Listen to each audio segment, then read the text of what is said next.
presenting Channeling Erik's Hour of Enlightenment.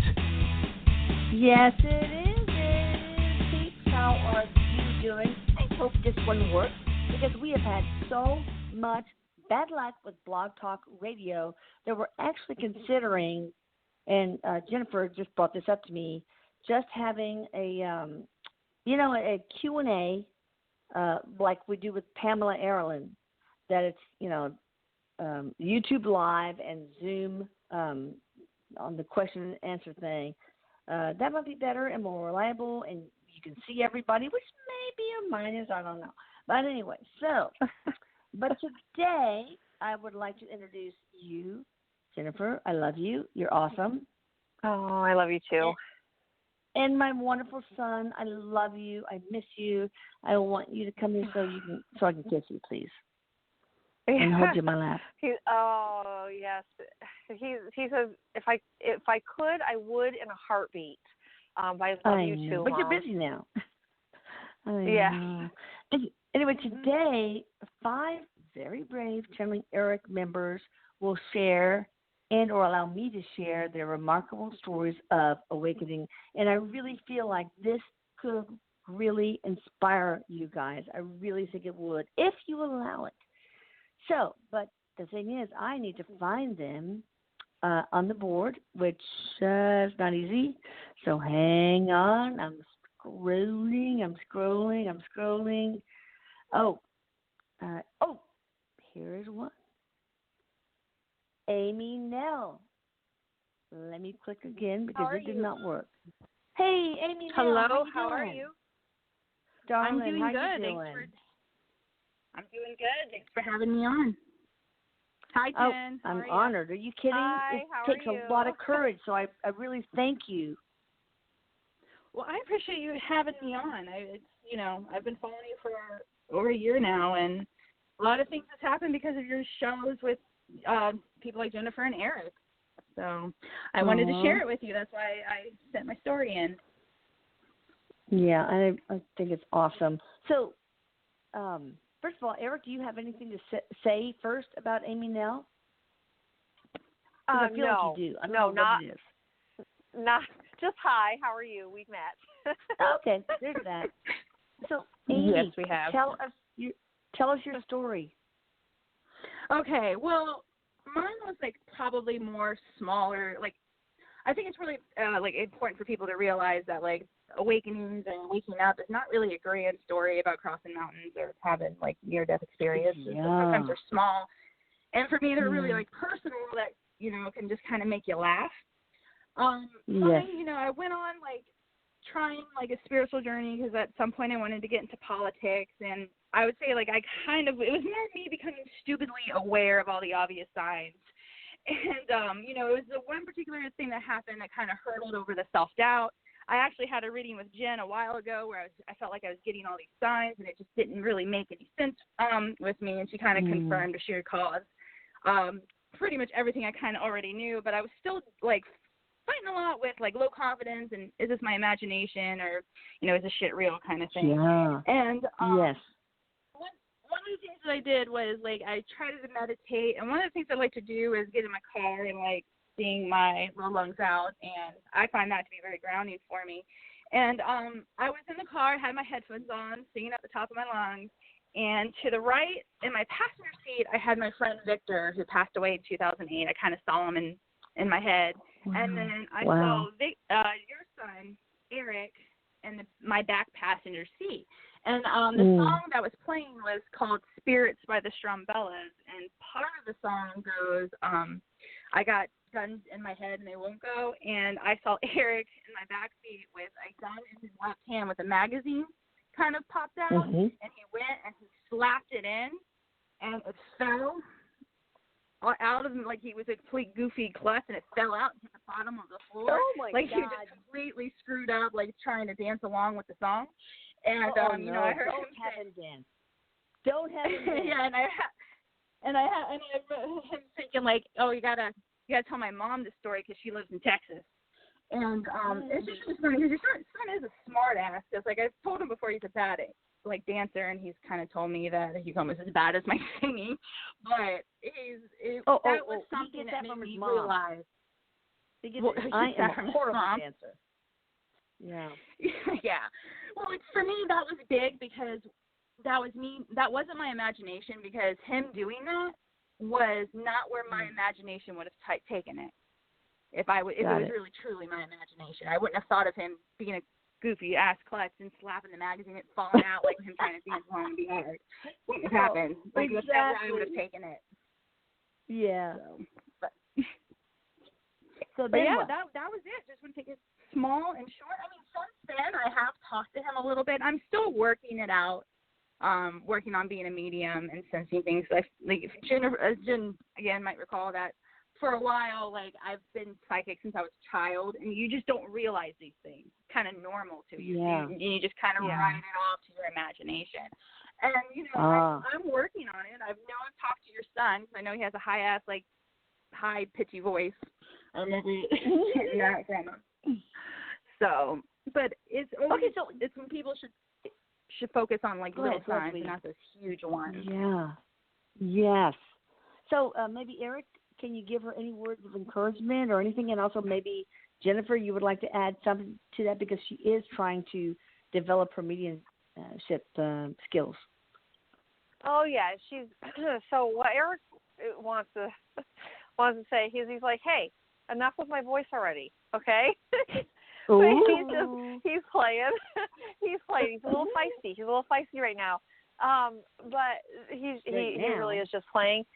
And yes, you're on the right path. You know, this is not, you know, working with the other side. It's not a perfect communication. It's, you know, you have to figure out what your frame of reference is for stuff.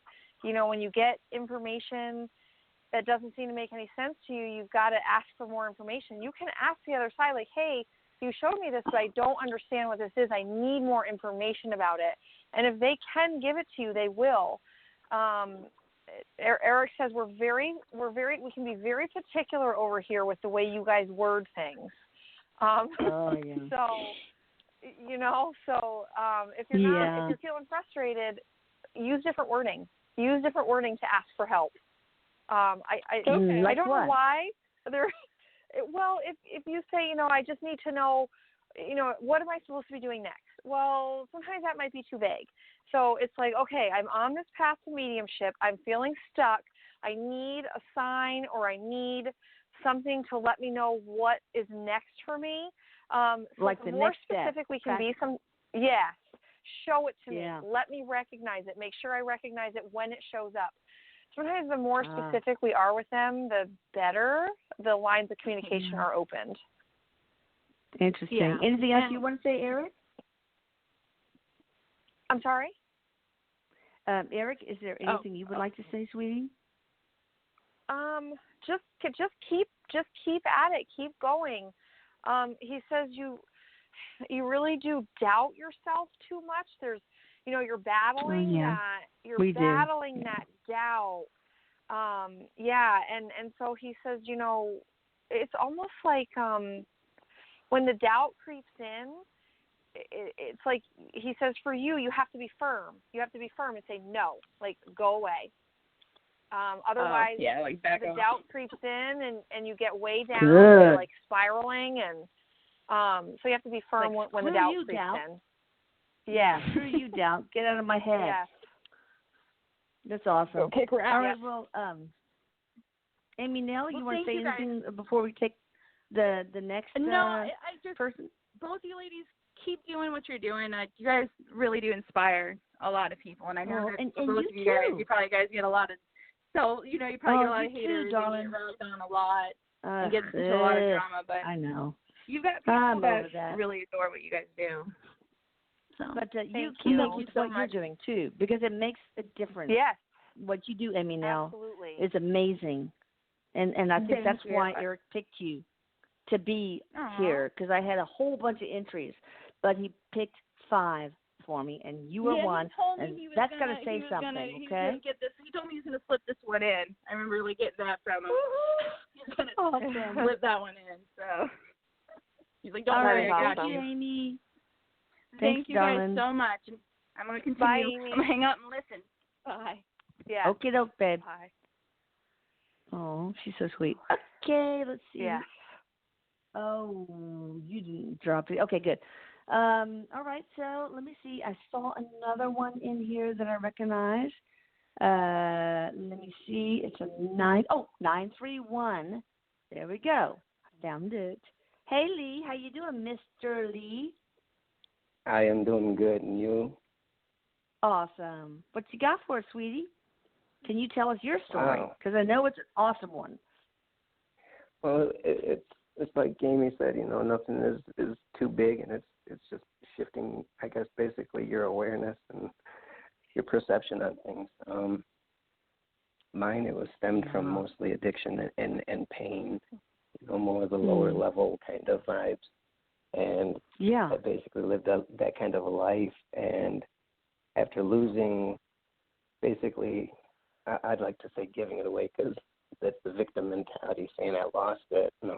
I gave it away in a sense of now it's made me who I am, but I lost a kid, I've lost a wife, all these really heart-wrenching things that can make one shift their perspectives on things. Yes. It came through Lee, Mr. Lee. It came through. Yeah, Mr. Lee, tell us about your losses, though, first, if you can. If you want to. If you don't want to, that's cool. But I think the audience wants a larger understanding about you and what you went through in order to put you on this awakening journey.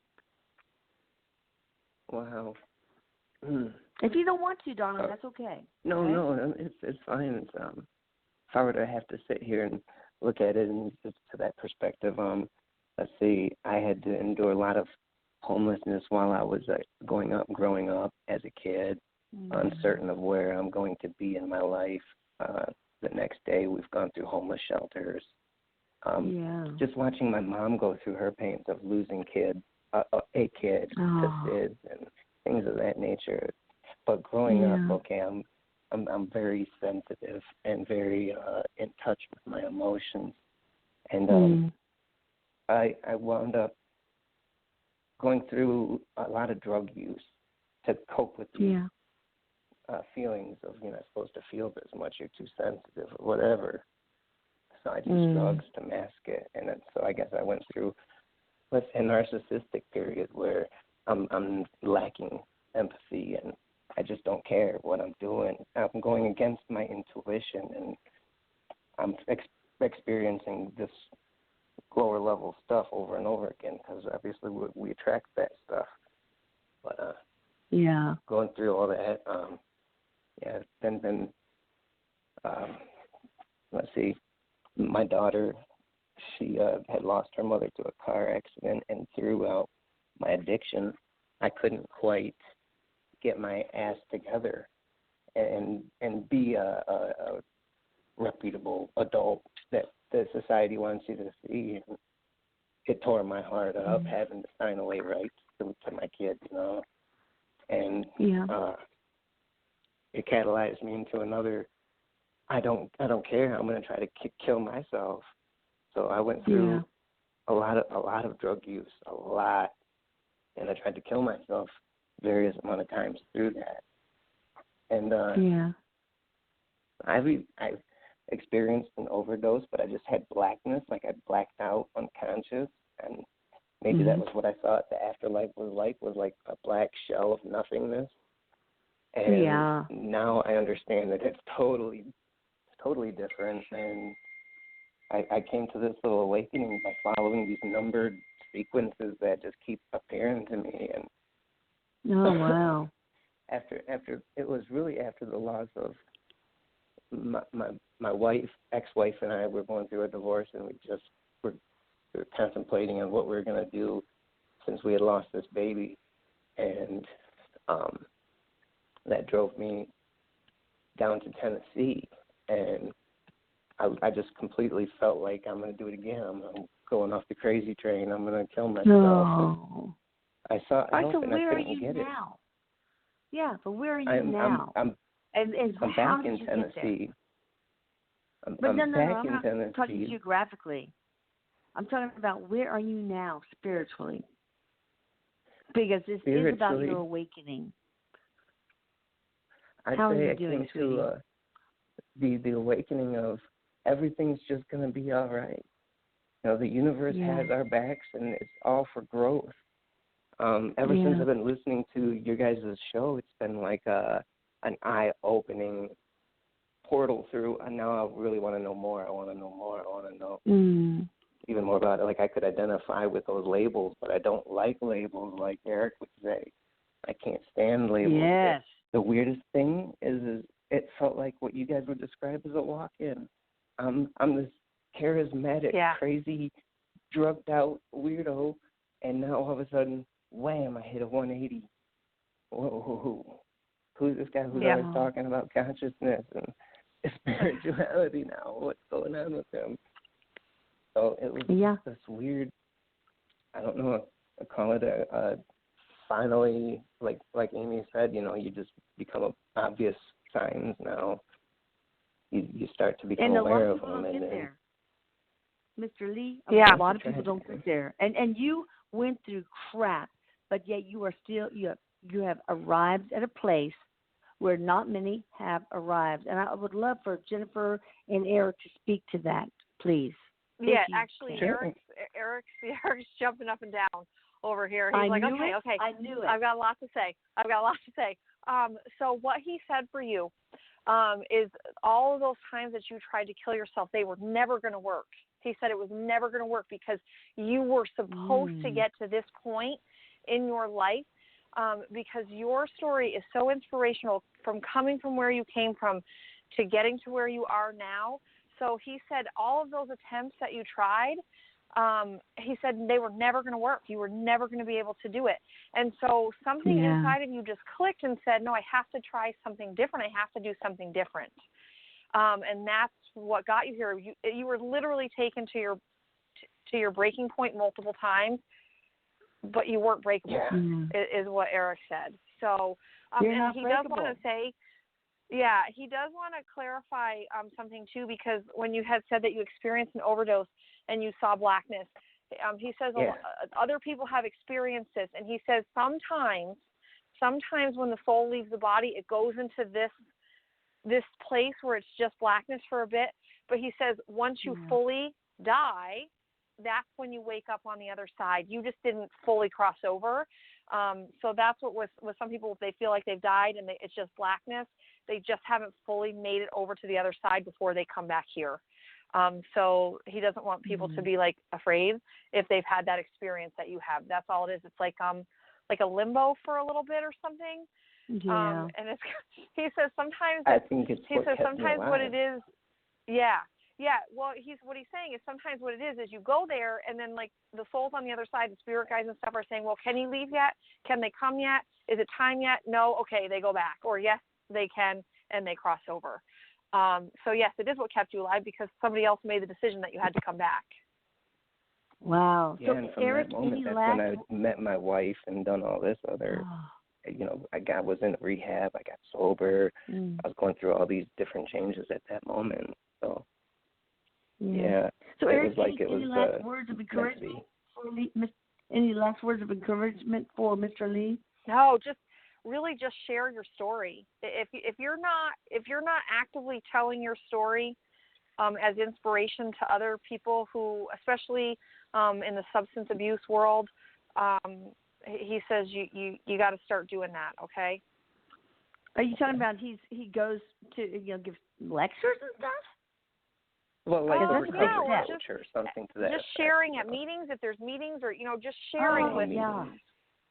Yeah. That's what I've been told. I believe in my story that I submitted, I was approached by one member of NA, and he had said, you've got something to say. I just know when you're ready, you're going to say it.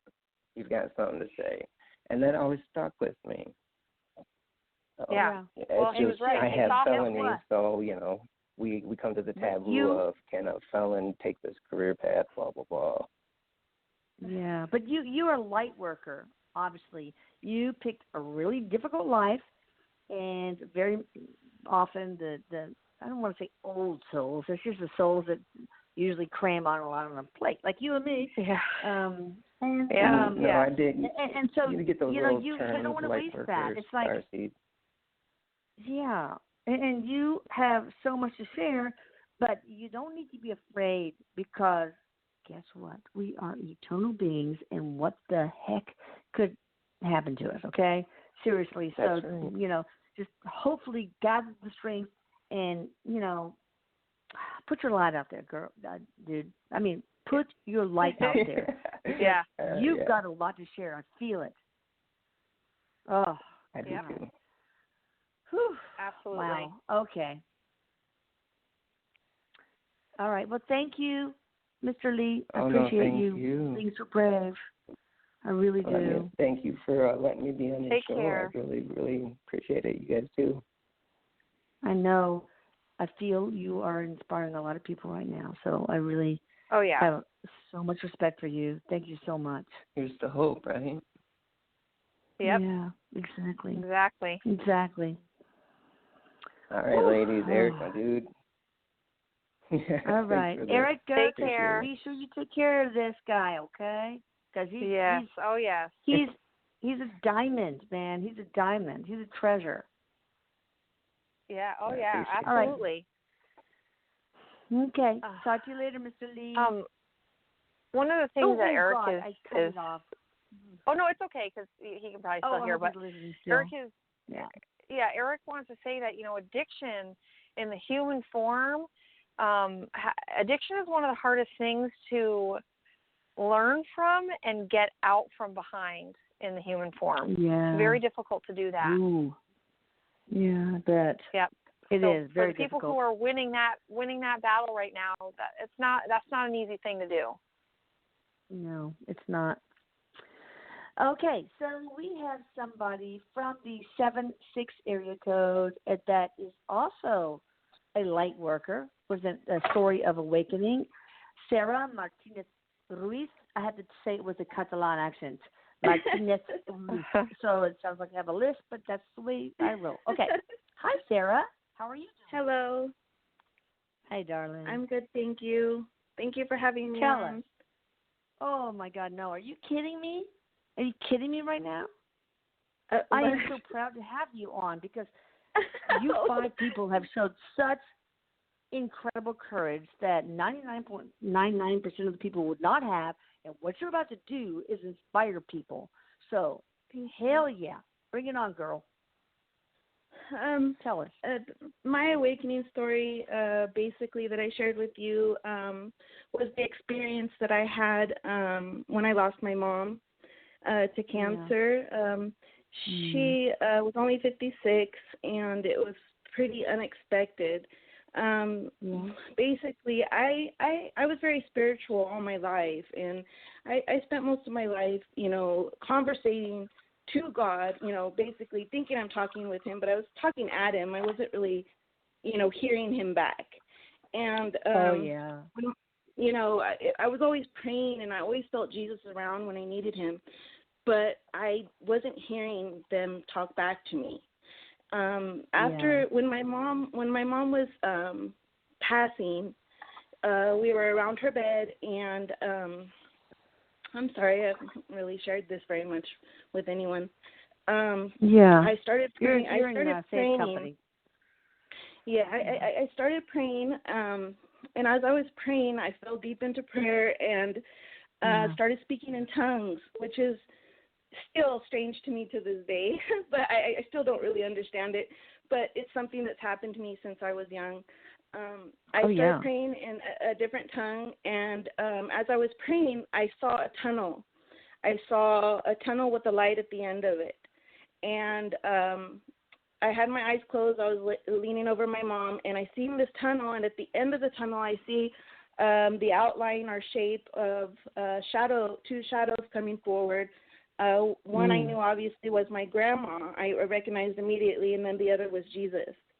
And as they stepped forward through the tunnel and they came closer, as they got closer, I just cried out because I knew they were coming for her.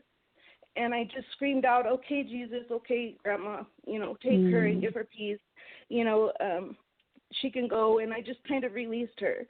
And I knew she went with them because right when I yelled out, I opened my eyes, and she literally took her last breath right in front of me.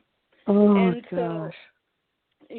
So fast forward to a year later, my brother has renal failure and has like a stroke during dialysis, and he just slipped into a coma. And they called me, and I was in Southern California, and they were in Northern California, and I really wanted to get there in time to, say goodbye to my brother.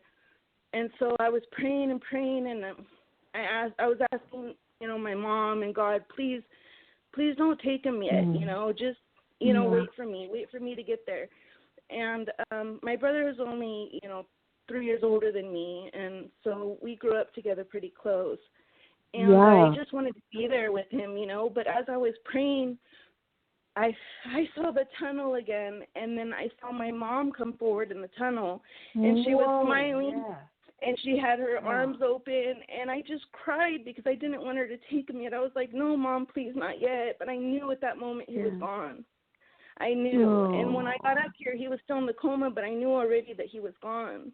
Like, I saw him go, And after that, I think, it was pretty, I think I just thought I imagined it for a long time. I thought it was something that I, kind of just thought in my own head, maybe to get me through the process or something like that.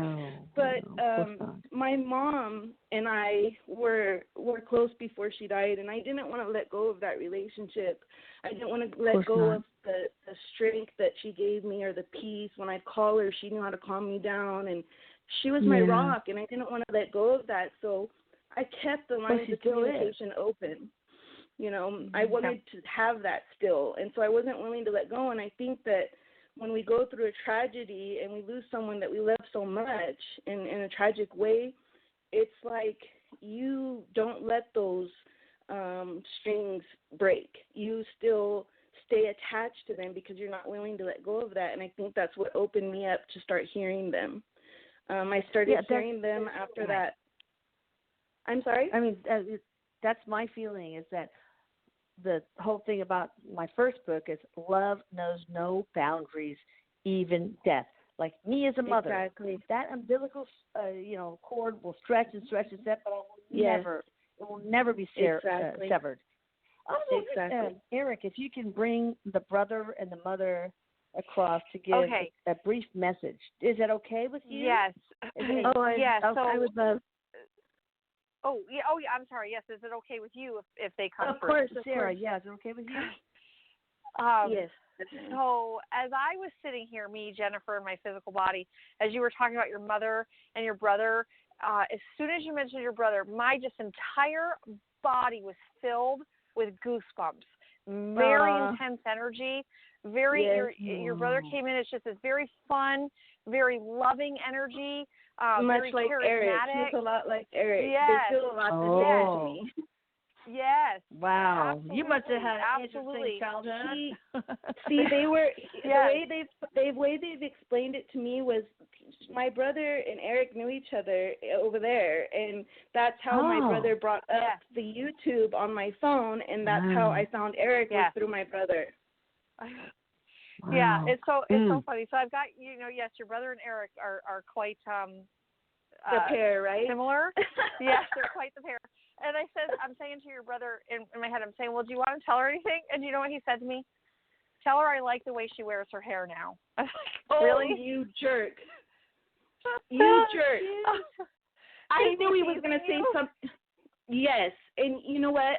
They're something else. They are something else. I cannot believe them right now. And I'm in my head. I'm saying, really, you want to talk about her hair? He's like, yeah, tell her. I like the way she wears her hair now. Oh my God! Shut up. Okay, I have to. They're gonna make me tell you. I have to tell you what's happening right now. I have to. Okay. You guys are not gonna believe this.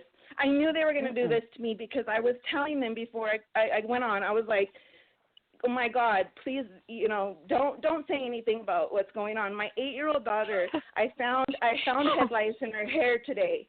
And I found head lice, and so I put shampoo on my hair, and I was telling my dad, thank God they can't see me because I have this crap in my hair.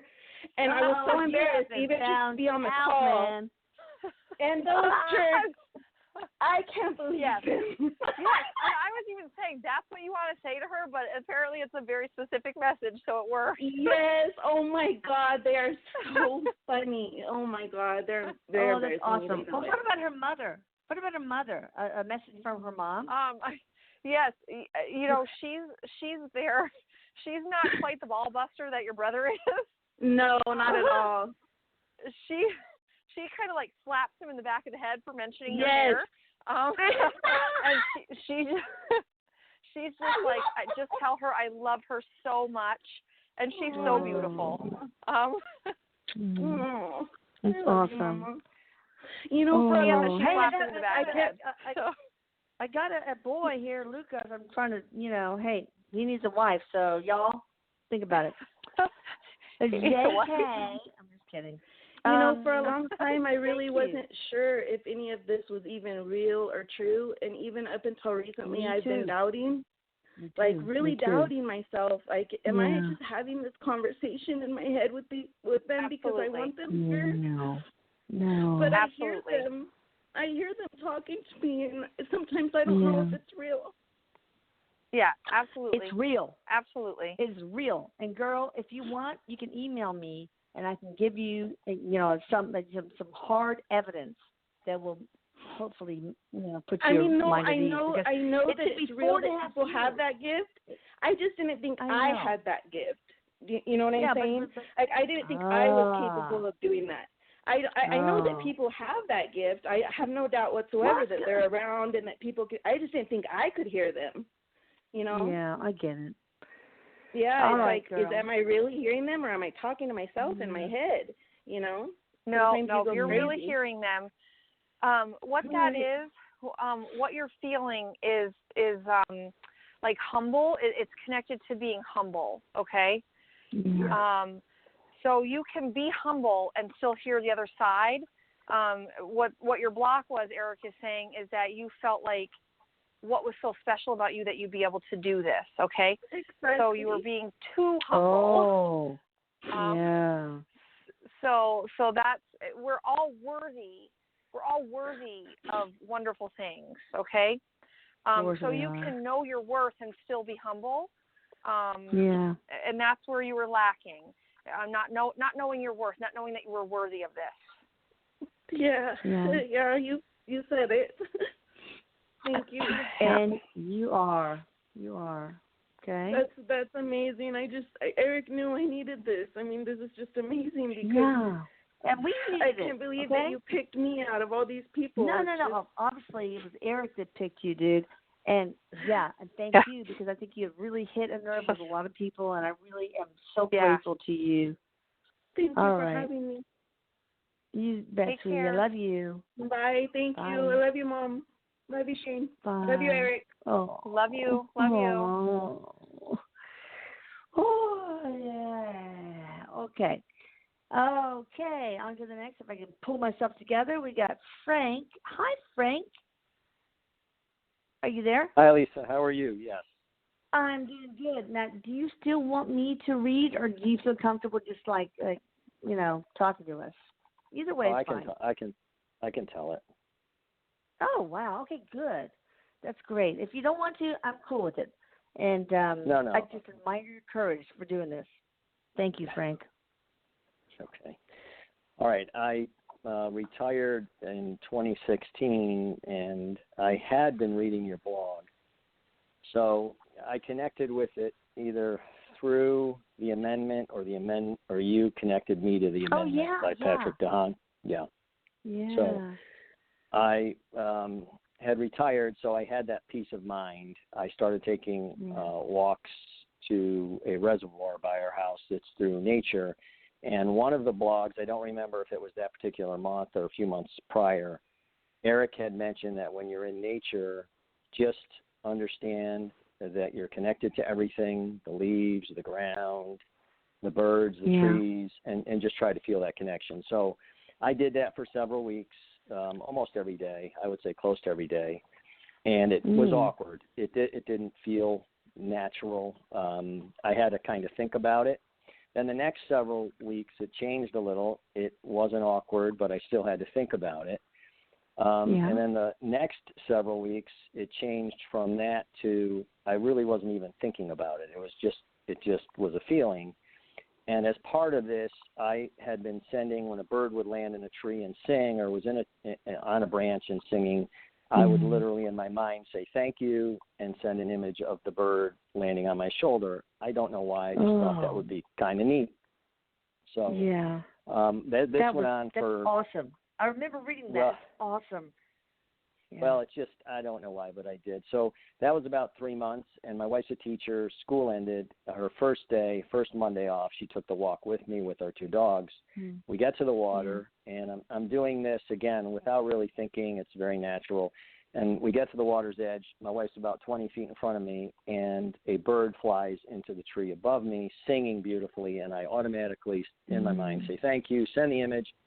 And my wife calls me to talk to me. She says something to me which draws my attention. As I turn, I feel something against the side of my face. And it, of course, made me look back, and it was the bird. And it had landed on a handrail maybe 5 feet from me. I now understand that the bird was most likely trying to land on my shoulder. So the bird is gawking at me. No question, directly at me, wings flapping, mouth open, just gawking. And my wife's staring at this bird from 15 or 20 feet away. And in my mind, I have that thought, are you answering me? And I stick my finger out, my index finger, and the bird lifts up to land. And I pulled my finger away, which it was a little bit of nerves. And the bird landed on the opposite handrail. So my wife at this point had come all the way around and is staring at the bird. One of our dogs was standing next to her staring at the bird. And I just stuck my arm out, and the bird landed on my forearm and just stayed there. 2-3 minutes.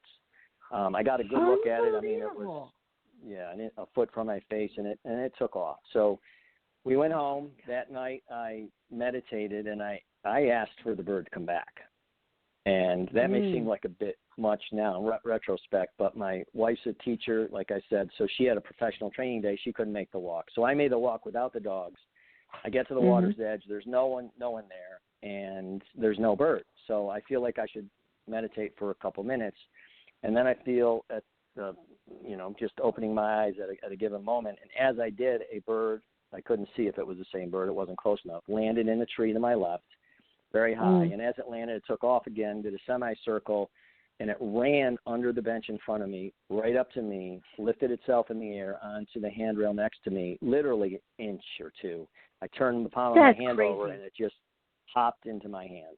And I simultaneously started petting this bird. I could see the distinct white lines, the horizontal lines on the bird, so I knew it was the same bird, and I just started to cry. Because for me, it was total validation. I guess I needed to be hit over the head like that, but I was. I'll tell you, I don't mean to interrupt here, but Erik is saying some stuff, so I want to get it out. What Erik is saying about you and the way your personality works, you needed proof, and this is what proof looked like to you. Mm-hmm. Yes. And who is this bird? That's why. Is there a certain spirit, like a deceased loved one, that's moving this bird, or is it just the bird itself, or is it Erik, or a guide? Why? Yeah, it's a guide. It's a guide. It was a guide energy to get you to this awakening, to give you the proof that you needed, to open up, to believe. You needed tangible proof. So this bird was tangible Sounds proof. familiar. That yes. Yeah. No question. No question. Beautiful story. That's awesome. Well, thanks. And so, what is the takeaway from this, Frank, for other people? I will tell you also, the takeaway for me was, though I had a couple things happen previous, not like this.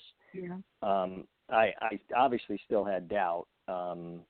But we're capable of, all we have to do is believe it, because had I not even believed it possible, I certainly wouldn't have been sending the images, reading what you had written, what Erik had shared about when next time you're out. He also mentioned something about ping people. He used the word ping.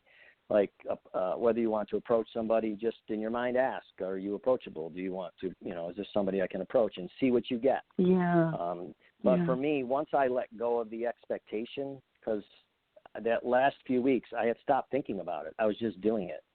And once I let go of the expectation, it just happened the way it did. Oh, I think it's a big step, letting go of expectations. And that is so hard for most people, including me. So, kudos to you. Huge. So, you guys, learn from Frank. He knows what he's doing. And you are an inspiration, a light worker. And if you could please just share your story, because, your story could actually save people, Do you know what I mean? I do. Oh, yeah. I share it. It's not the easiest thing. Everybody that's listening understands when it's not the easiest thing. My own son, my oldest son, kind of poo-poos it, but, we're all on our own journey. So that's all I can do is share it. Well, what I use is somebody – oh, go ahead. I'm sorry. Well, Erik was saying stuff about that. And when you're somebody who is, a light worker and sharing your story that, gives some hope and faith, what Erik is saying about that is he says it doesn't matter if people that you share it with don't get it, because that story for your son who poo-pooed it may be something that he clings to 5, 10, 15, 20 years from now, because he might lose his own hope and need something, and he will go to that story even though right now it doesn't do anything for him. So you don't ever know what the effect down the road is from sharing an experience. That's true. And I always think about, how, people used to think the world was flat, okay? And then someone, Galileo, I think, stood up and said, no, it's round. And, they kept him in jail for a while because of that. It was awful. So, but guess what? The world moves around. And I think that's where we are in this whole thing. And as Arthur Schopenhauer said, and this is really good if you want to, share with other people, guys, truth goes through 3 phases. And just like the flat earth thing did, okay? First, it is ridiculed. I get a lot of that. Then it is scorned. A lot of that. But eventually it's accepted as self-evident, and that's what we need to hold to our hearts and believe in when we share things like this. All right, well, thank you. And we're going to talk to our very last, if I can find her, Jean. Where are you? Where are you, Jean? Here's Jean. Hello, Jean. Hello. How are you? Hi, darling. Nervous Do you still want be. me to? Nah. All right. Look, if you knew all my flaws, okay, you would not be nervous. Do you want to share? Are you sure you don't want to share, or you want me to try to read it out, or what? Tell me. Well, tell you what. Can you hear me okay on the cell phone? Yeah, I can hear you great. Speakerphone? Yeah. Okay, I'll read it. I cannot just say it all. It's been many years, so, or at least most of the story. So, well, I'll just read it. Ready? No, I'm not ready at all. Of course I'm teasing. Just say it from your heart, girl. Say it from your heart. Okay? All right. Here I go. I'm just going to read it. Okay. First, let me say that I am so glad that you decided to bravely go public with your story. You and Erik were the final puzzle piece that solidified my belief in souls and the afterlife. I've been listening to your broadcast for many months now. I did not grow up with any religion whatsoever, but when my mom passed away, it became necessary for me to try and find answers to the universal questions. Erik really helped answer so many of my questions. So thank you for you both for what you're doing. So here's my story. Oh, you're so welcome. My mom passed away from breast cancer, age 61, when I was 36. She barely had time to meet with my only child, who was 10 months old at that point. 2 months and 1 day after this, I came down with a horrible headache and started to lose my vision, blurred at first. The date was 2, 2001, which happened to be my birthday, and I was actually having a lovely visit with friends when pretty suddenly I came down with a severe headache. Blurred vision soon followed and continued to get worse for a couple of days. An eye specialist verified that I had optical neuritis. The unusual thing was that it was happening in both eyes. I learned that this is sometimes referred to as hysterical blindness, which, in fact, I did actually go blind after a week. Told that my vision would return in several weeks. I could only relate the cause of this to the hysterics of watching my mom start to slip away, and then 10 days after she passed, the 9/11 terror attacks occurred. So it was a very rough time for me. But this 100% blindness was very frightening, basically left me staying very close to my 10-month-old who was crawling at this point. I would listen to the TV for comfort. I tuned into the show John Edwards, talking to people's dead loved ones. It was the first time I had thought that maybe my mom was still with me somehow. A month had passed, and I realized for the first time that I could just barely make out my daughter's form. I said her name, and she got up off the floor and walked right to me. This was her first step. Such a joyful moment that I had been so worried that I was going to miss. Because of the significance of the moment, I stopped to think about what day it was. It was 12/01, exactly 3 months after my mom passed.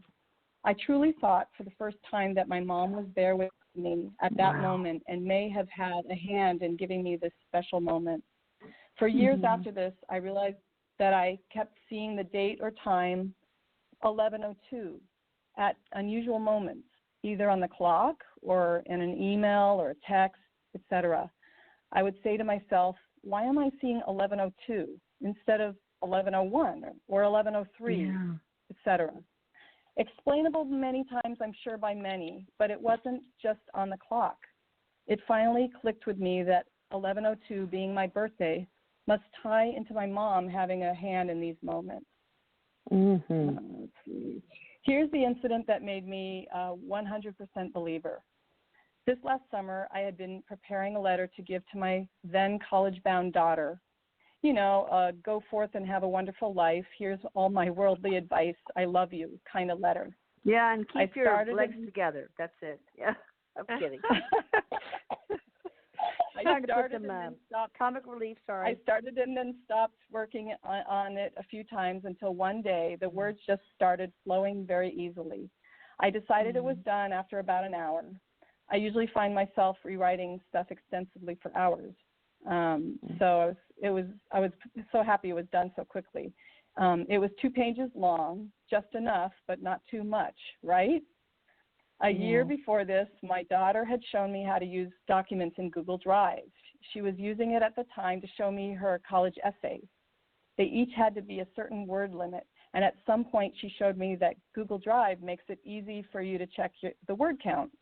So I didn't give that another thought until this moment when I finished my letter and became curious to see if this was perhaps how long her essays had been. So I tapped on the feature and pretty much fell out of my chair. How many words was it?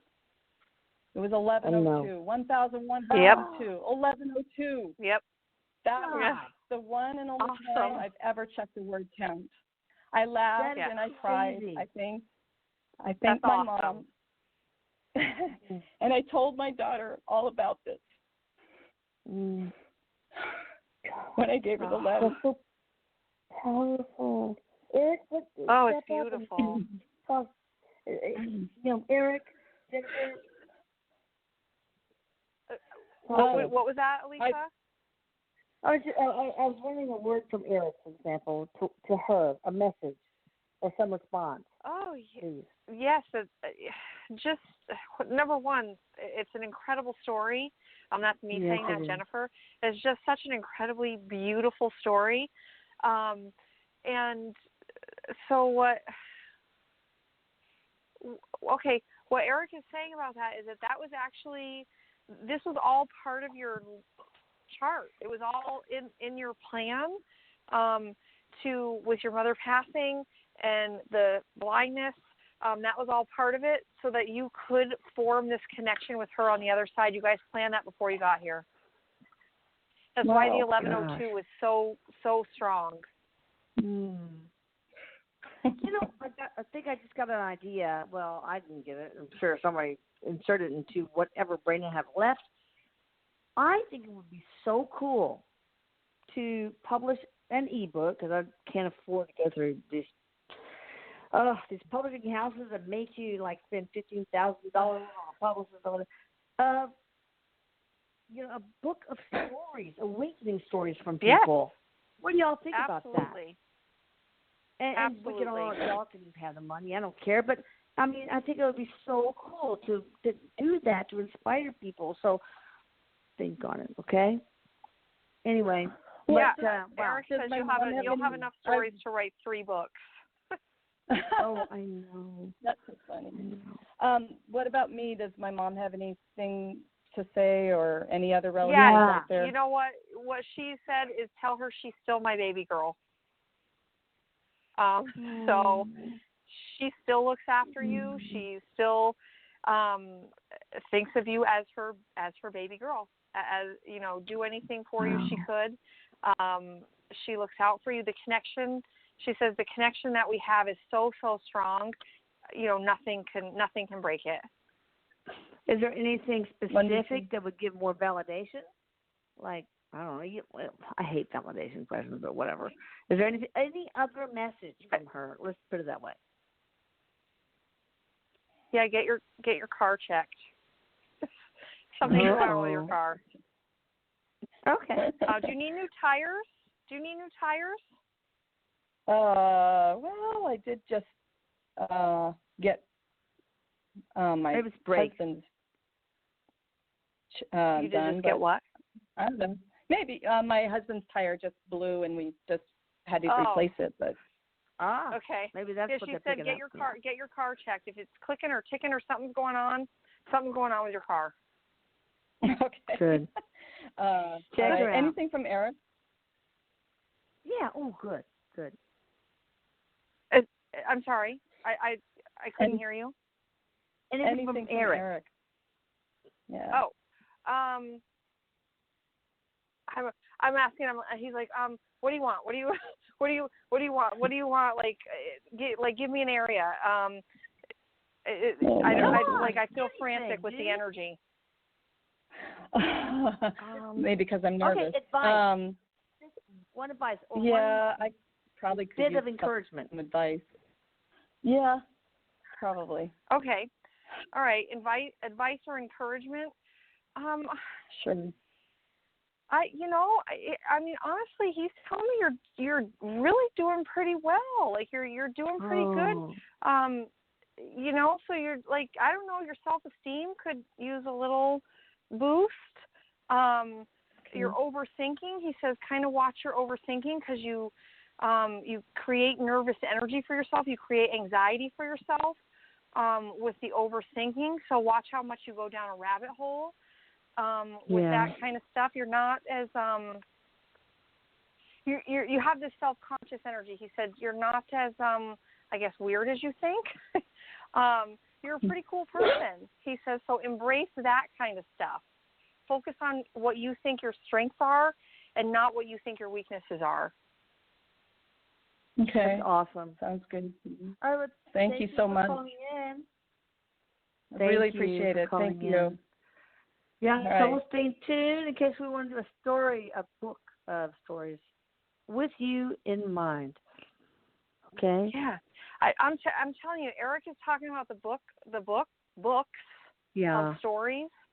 And I know you said that just popped in your head, but that was definitely popped in for a reason.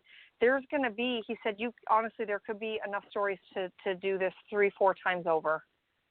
Oh, I am sure. And also, what do you think about a celebrity interview book, ebook, whatever? Yeah. Oh, absolutely. Absolutely. Yes, absolutely.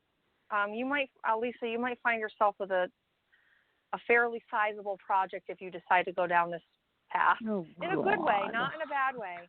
But there's a lot of energy no, for I know, that. but oh my God, I still have my Bissell crosswave, work to do on my tile. Okay, it's horrible. I'm doing one room. Okay, never mind. I'm just kidding. Okay, let's take some calls from people.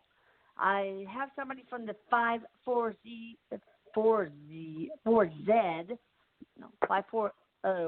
area code. Hi there. How are you doing? Hi there. Hi. How you doing? Hello? Hey, it's me. It's you. And what do you have for Erik? My name is Wanda DiGidio. Yes. Hi, Wanda. What you got for us, babe? Lord, I'm nervous. I haven't had a relationship with my daughter in 6 years, and I'm wondering, is this ever going to resolve itself?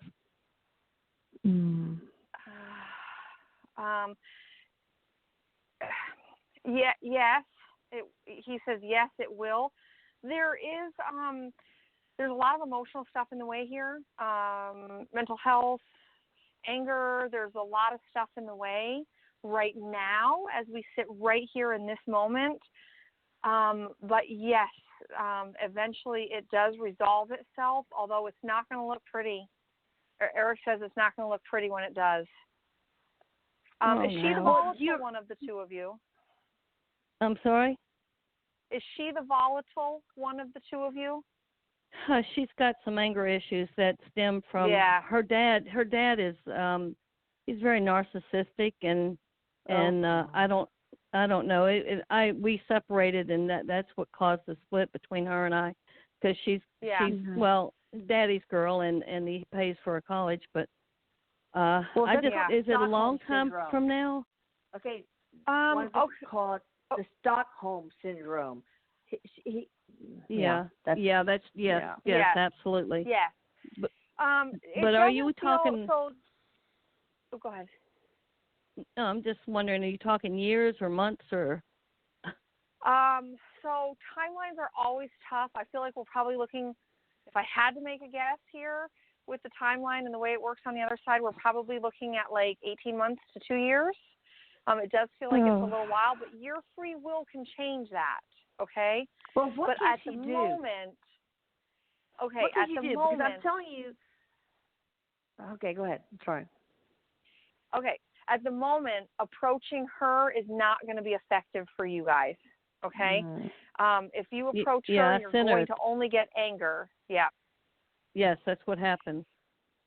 Yeah, so you've got to wait a little bit for her to soften and be ready to come to you. Now, that doesn't mean don't wish her happy birthday, Merry Christmas, whatever holidays you celebrate. You can still, send a text, send an email. I just sent her she'll block me. I mean, it's just, I don't even know how to go about getting in touch with her.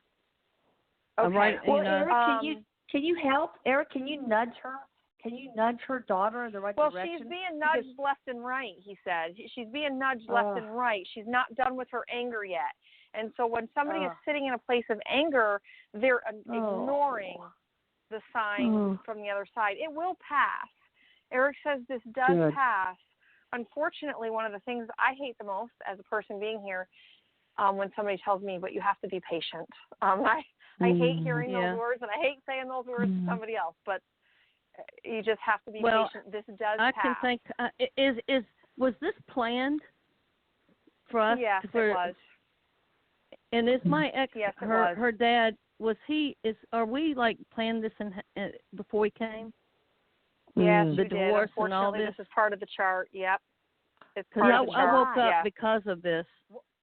What was there to learn or teach in this contract? And quickly, one of the big things, sorry. Yeah. One of the big things for you real quick is learning about loss when you have no control over it, because she's still here, so you feel like you have control, but you don't. Sorry, I know how to get it out there quickly.